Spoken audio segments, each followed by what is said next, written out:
right, y'all. Welcome to the Scott Horton Show. I am the director of the Libertarian Institute, editorial director of antiwar.com, author of the book Fool's Errand, Time to End the War in Afghanistan, and I've recorded more than 5,000 interviews going back to 2003, all of which are available at scotthorton.org. You can also sign up for the podcast feed. The full archive is also available at youtube.com/Scott Horton Show. All right, so you guys, introducing Mustafa Akyol. He is a senior fellow at the Cato Institute and a contributing writer and the author most recently of The Islamic Jesus. And here he is at the New York Times. A new secularism is appearing in Islam. Welcome to the show. How's it going? Thanks so much, Scott. Good to be on the show. Thank you. Very happy to have you here. So, yeah, right at the dawn of the 2020s, it's a good time to reflect on some things. Certainly the 21st century in foreign policy, the 21st century has been dominated by America's war on terrorism in the Middle East. And a lot of that has to do with sectarian war and Islamist terrorist groups and all these kinds of things. And I think probably everyone who's not actually in on it would agree that America's policy has been very counterproductive in terms of, its declared goals, say by George W. Bush, for example, of trying to bring the so-called Muslim world into Western democracy and modernity and Westphalian this and that, the way the Americans would have it. But in your article here, it sounds like you're talking about the reaction to the negative reaction. We're already 20 years into this now. So we're not just dealing with the reaction from Bush, but we're dealing with the reaction of the people of the Middle East to the turn to fundamentalism that came with Iraq War II and so much of the rest of this intervention. I don't mean to let Obama off the hook, but I mean the whole 20 years of war here. So very interesting piece here. Can you go ahead and I guess take us through a little bit? Sure. First of all, yes, you're right that American foreign policy has sometimes been counterproductive, and Iraq War is a great example of that. I mean, it just, made fundamentalism more appealing to certain people, and that's how we got ISIS and so on and so forth. But I'm speaking of something else here. People in the West, in the U.S., look about the news, look in the news and see all the terrible things happening in the name of Islam today. Those things exist, and I'm a Muslim, and I'm concerned, right? I mean, there are theocratic regimes in Iran and Saudi Arabia. They have oppressive laws that punish people for quote-unquote blasphemy or apostasy. Women are forced to, cover their heads. So there are a lot of big problems. And these problems attract attention, and a lot of people think, oh, this is very bad, and how Muslims can't get over with this. But what I'm saying is that, well, actually those questions are now asked by a lot of Muslims themselves, and ugly things that are being done in the name of Islam is actually making a lot of Muslims question these things. I looked into data from the Arab world, in which you see a declining trust in religious leaders and religious parties. Even some people are frequenting the mosque less and becoming more secular in their lives. That was mapped by Arab Barometer, a polling company based in the U.S. There are certainly signs of that happening in Iran. I mean, the regime is there still, obviously. But a lot of people in Iran have become more secular because they're angry at the regime. And the regime identifies itself with Islam. So these people are becoming disillusioned with Islam itself as well. And in my country, Turkey, I see that as well. Turkey has become more religious, or religion in Turkey has become more visible under President Erdogan and his growingly authoritarian regime. However, that precisely because of that, in Turkey, there is a disillusionment with religion. There's a new fashion called deism among the youngsters in Turkey. Deism is, to believe in a God, but not in a religion. So that's become a social trend. And that is happening because a lot of people are seeing Islam being used to justify corruption, to justify injustice and authoritarianism. So basically, Muslim societies are reacting to these things, and it's not just that there's one monolithic, never-changing Muslim world. Quite the contrary, there are very interesting trends within it.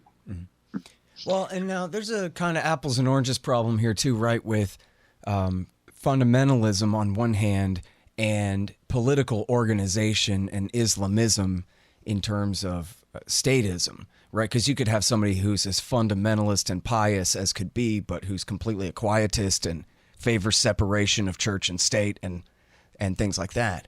Whereas you could have others who are determined to force everyone else to do it their way, like, say, for example, the Baghdadi or something like that.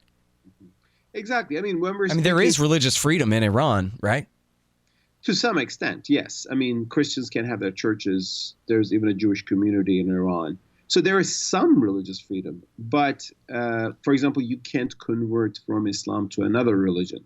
That would be called apostasy, quote unquote, and that would be seen as criminal. Right. Or if you're a Baha'i, which is a faith that is not traditionally respected by Islam, you would not have any places of worship. So, traditional Islamic law had some notion of religious freedom, and it was more than what Christianity gave to minorities back in a few centuries ago.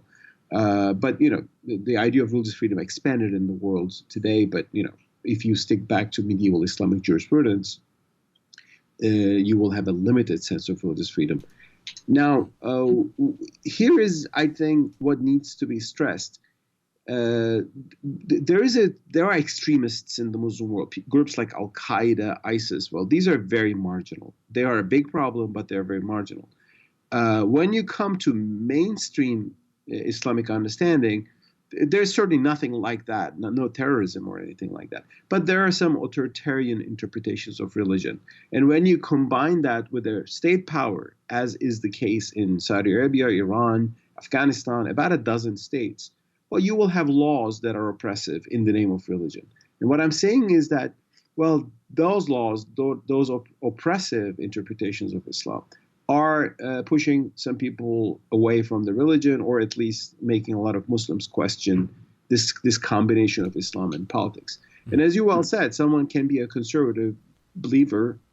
Someone may want to live like the Amish even in the U.S., but unless if you don't impose it on other people, that in itself is not a problem. But if you subscribe to an ideology, a religious ideology, which says, I live like this, but others should also live like this, and I will use the state for that, that is a problem. And we have that in the Muslim world today. Mm-hmm. Hey guys, Scott Horton here for Mike Swanson's great book, The War State.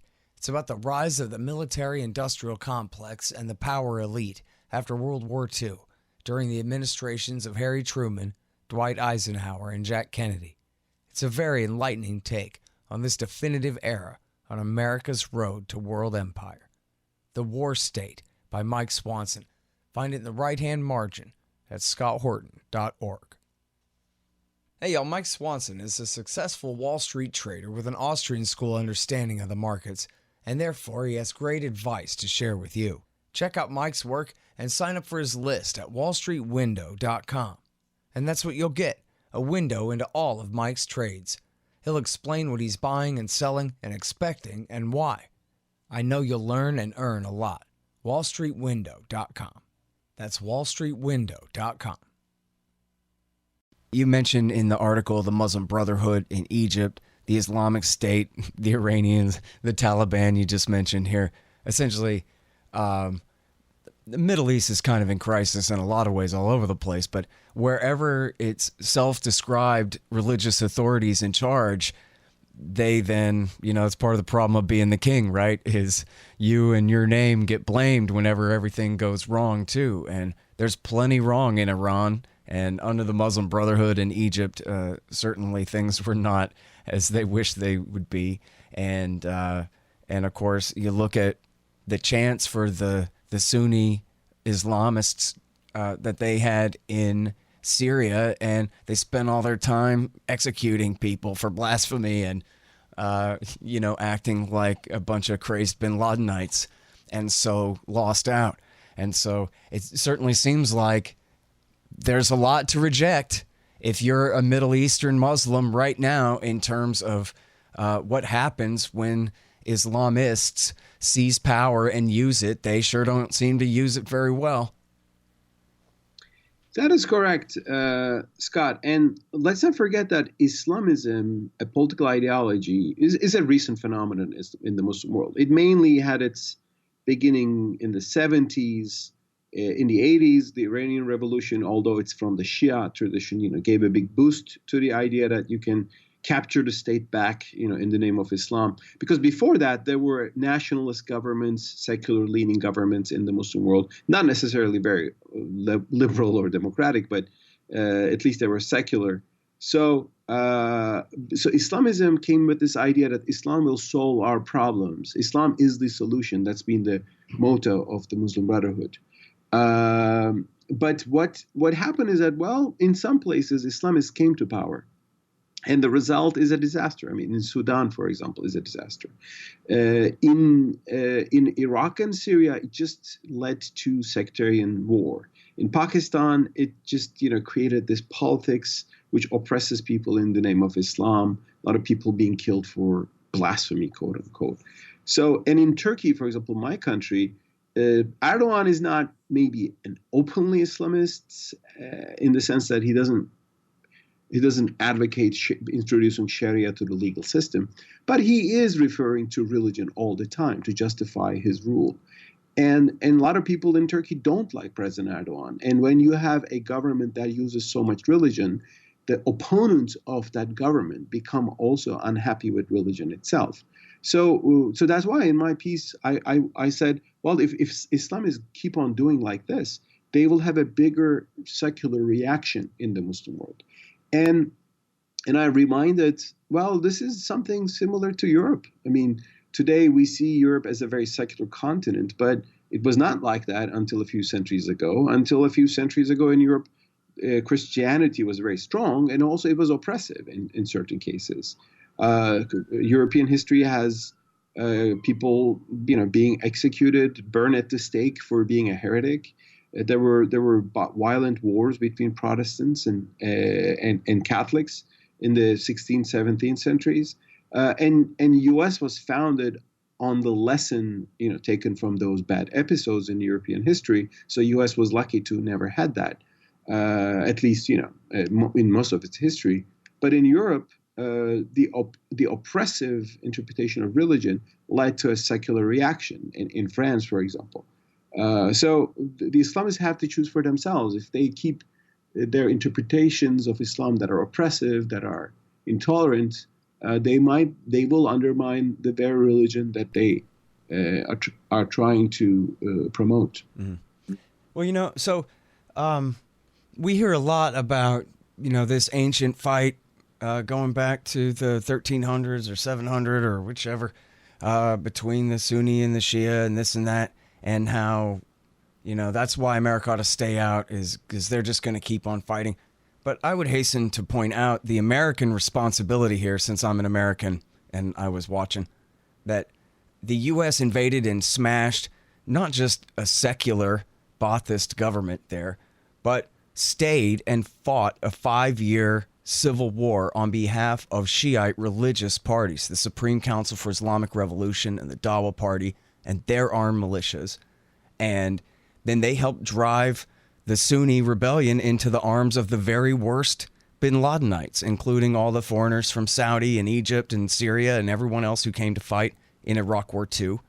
And then Obama outright took their side when the veterans of al-Qaeda in Iraq came home to Libya and Syria and overthrew another secular government in Muammar Gaddafi in Libya, and then went on to try to overthrow the government in Syria, leading to a massive war fought where America was on the side, not just of the Sunni-based insurgency, but literally led by al-Qaeda in Iraq, in Syria, otherwise known as ISI, the Islamic State of Iraq, and then Nusra in Syria. And then, of course, ISIS broke off and created their own caliphate for a while and all of that. And so not just, religious fundamentalism, but religious, the worst kind of bin Ladenite crazy fundamentalism on one side and Iranian-style revolutionaries on the other side in Baghdad, and the massive sectarian war between them. All Bush and Obama's fault. all the Republicans and the Democrats and the American military and CIA's fault and our allies for doing this to these people. So you take all that away and you have a 21st century with a Ron Paul in power in 2001 where none of it had to be like this at all, and we'd be dealing with an entire different place. We wouldn't even necessarily have to deal with the reaction to the reaction, the secular reaction to all of this Islamism. We could just be humanity moving together into the 21st century without any of this conflict at all. And after all, the demographics completely argue in favor of, well, you're a Cato guy, our libertarian ideology. You know, the people of the Muslim world are young. Like the super majority of them are under 30 right now. There's no reason in the world that they would all be a bunch of 7th century thinkers in the 21st century. And none of this had to be this way at all. And it really is our responsibility to emphasize America's role in all of that. Well, Scott, I mean, I do share a lot of your criticisms, yes, towards Western foreign policy, especially U.S. foreign policy. In my view, this is what's happening. The Muslim world is struggling to come up with ideas of liberty. People don't discuss or discover liberty right away. I mean, it took for Europe to go through some terrible experiences to agree that, you know, there should be something called free speech or freedom of religion. And the Muslim world, a few centuries later, is going through the same struggles. And in my article, I tried to say that, well, you know what? What happened in Europe when people saw religious wars, at the end of which they said, okay, maybe we needed secular, minimal, neutral state. That idea is now coming up in the Muslim world. But the difference is when Europe was having those struggles and trying to come with the Enlightenment ideas, which would ultimately include libertarianism, Europe was not invaded by some outside power. So in the Muslim world, these struggles are taking place. In the meantime, there are these interventions from outside powers. And the interventions claim to do things better, but generally, as you pointed out, they generally make things worse. Because when people are occupied by a foreign power, when a foreign power comes and dictates a policy, even if it's a good thing, people react to that because it's from the outside. So I agree with you that, I mean, if the U.S. Wants to see a more peaceful, a more free Muslim world, it can help it by simply not using more military means. I'm in favor of peaceful interactions between the Muslim world and the West, including the U.S. Let's have more dialogue. Let's have more trade. Let's have more student exchanges so people learn more about the ideas of the West in the Muslim world, and people in the West learn more about the culture there. But let's not have more wars, more conflicts. Therefore, I believe in de-escalating the tension between Iran and the U.S. right now, and let the Muslim world figure out its own course. And I'm saying in my recent article that there's a chance that some of the liberal solutions found in Europe to religious bigotry is now being built up in some Muslim countries. But here's a dilemma too, though, is does secularism just necessarily mean socialism? Because if so, that comes with so many problems baked in that you just see the reaction back to the right.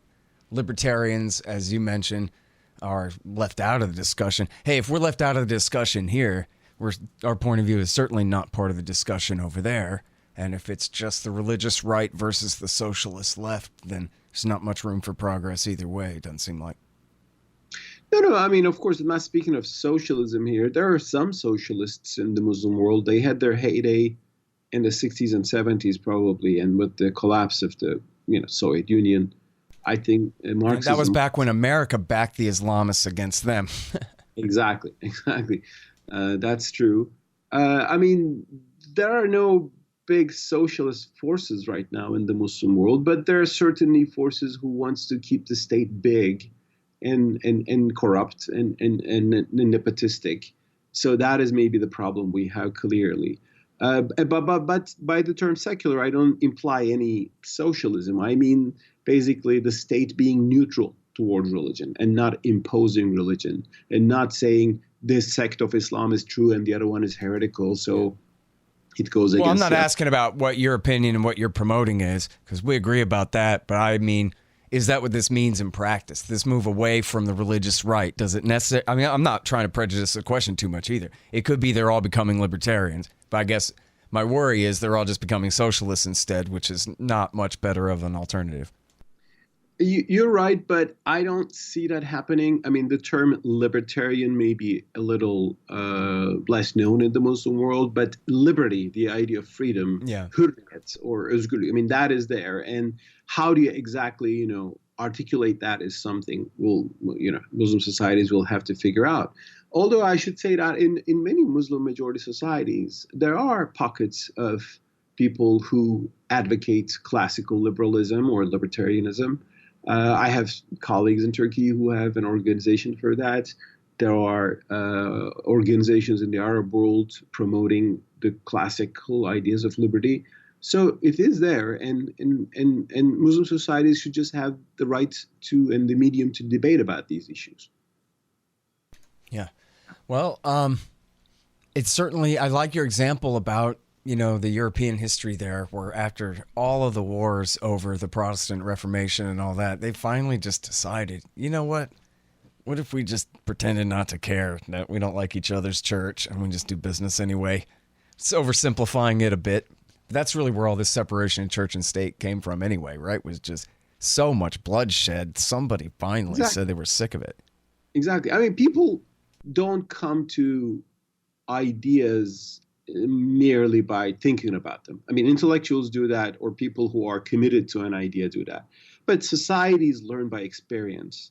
It took centuries for Europeans to agree that they should not kill each other on the basis of sect, religion, and ultimately the nation. And because let's not forget, after the religious wars, there came horrific national wars. I mean, World War I, World War II, and only after all that, we saw a peaceful arrangement between the French and the Germans and the European Union, and that in itself has a lot of problems right now.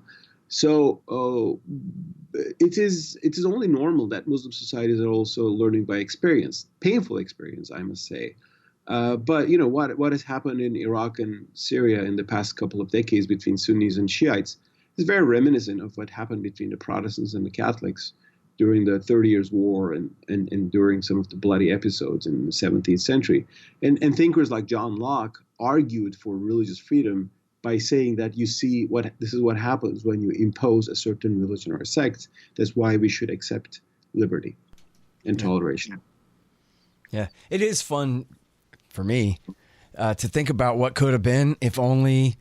I said this in my last article, so I'm being a little redundant, but never mind if a hero like Ron Paul or Harry Brown had won, or even the horrible Al Gore had won the recount and things had been different that way. But if only Bush had not hired Cheney and Rumsfeld and the neoconservatives, but instead had relied on Colin Powell. If he had just had Brand X, vanilla vice president, some Republican senator nobody cared about, something like that, and had relied on Colin Powell, then there never would have been Iraq War II.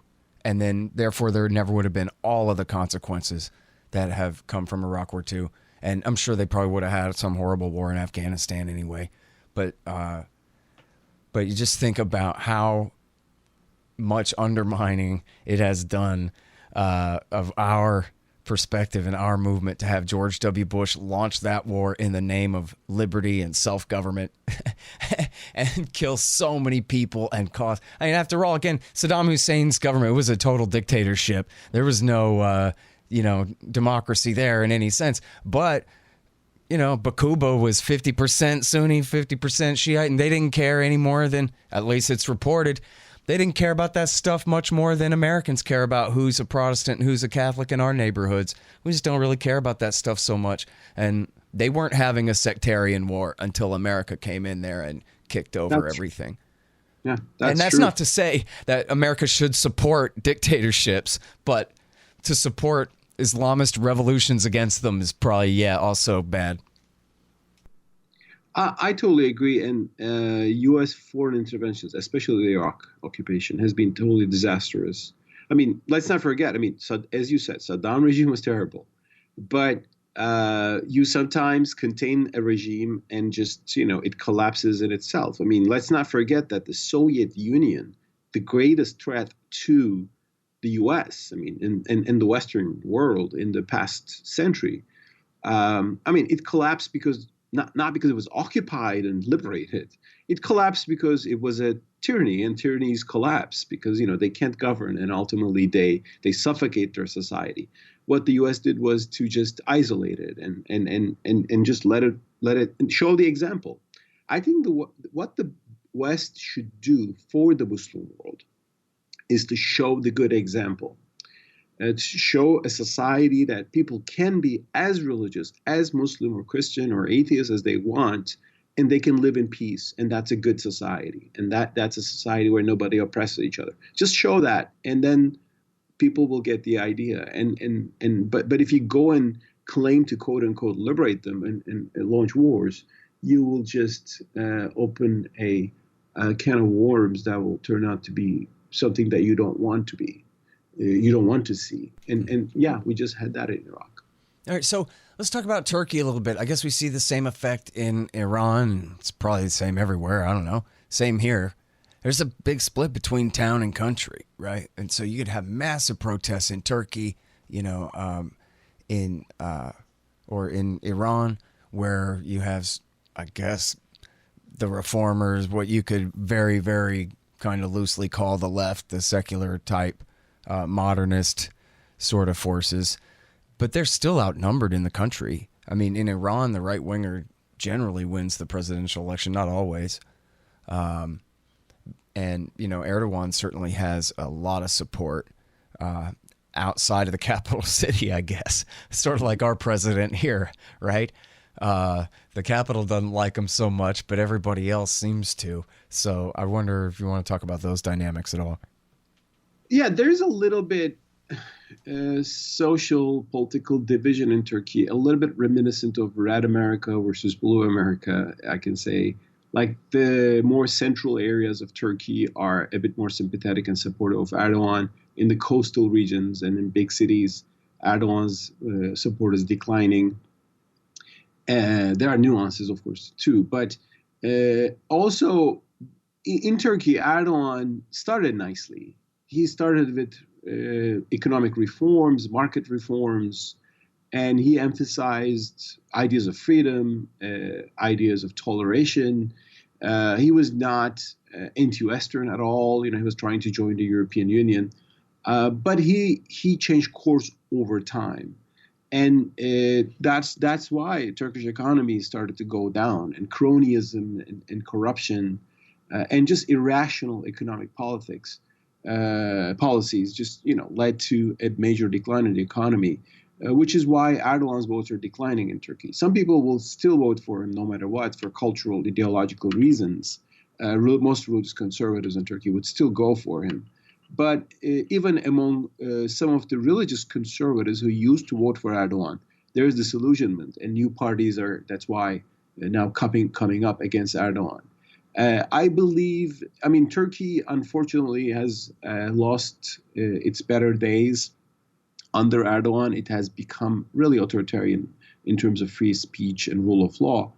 However, still in Turkey, elections are real and they matter. And there's a chance that Erdogan might lose an election and in that case lose power. So it is unlike some other countries in the region where a ruler rules for life no matter what, and elections are just a joke. In Turkey, elections are more real. So I still have for Turkey for some recovery in a post-Erdogan Turkey. Yeah. And ultimately what Turkey needs is a consensus, big consensus in society, that everyone in society, conservatives, seculars, Kurds, Alevis, religious minorities, will have rights, and they will not be marginalized, and they will not be the enemy within, quote unquote. And the government will not be just a tool of whomever captures power, but it will be a small, limited, and principled government. Mm-hmm. Erdogan had that great quote where he said, "Democracy is like a streetcar. You ride it, until you win and get power, and then you get off. It sounded like he was, you know. 90s, But you're telling me that didn't really take. He wanted it that way, but no, he really does have to stand for real elections. He does have to. I mean, he lost recently local elections in Ankara and Istanbul. The two big cities of Turkey went to the opposition. That was a major blow to his party. Yeah, and so his group, their power in parliament has waned and waxed back and forth too quite a bit, right? To some extent, but his party still enjoys the majority in the parliament. And there's another party that supports him as well. He's very masterful in arranging these alliances. And I think 90% of almost Turkish media is under Erdogan's control.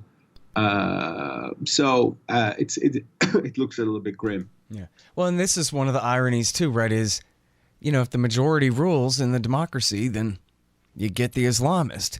If the minority gets their way, then you have a military coup d'etat. That's the history of Turkey, you know, since the end of the First World War. It's the military dictators who are the keepers of secularism.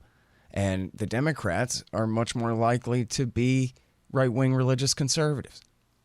That is true. And, you know, we have the dichotomy in India today as well. I mean, democracy, if it just means majority rule, can turn into the tyranny of the majority. And in Turkey, yes, Erdogan treats democracy as just getting the votes and then doing whatever he wills. There's no constraints on the government, on the presidency.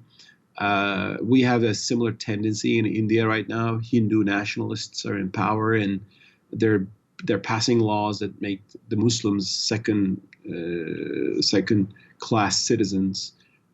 So there's a crisis of democracy in the whole world, and I think that is partly because societies are divided and based on identity and so on and so forth, but also democracy is just understood as majority rule. And if majority rule, it doesn't mean anything.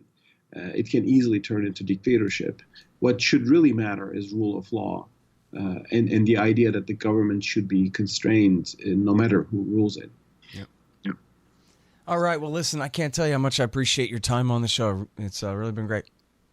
It's been great. Yeah. Nice talking to you. And please send us a link or something when you do this, if you can. Absolutely will do. Thanks. Ian. Okay. Thank you. Nice to talk.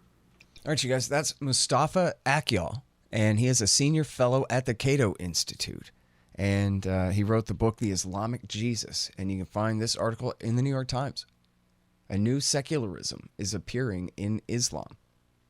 All right, y'all. Thanks. Find me at libertarianinstitute.org, at scotthorton.org, antiwar.com, and reddit.com/Scott Horton Show. Oh, yeah, and read my book, Fool's Errand, Timed and the War in Afghanistan, at foolserrand.us.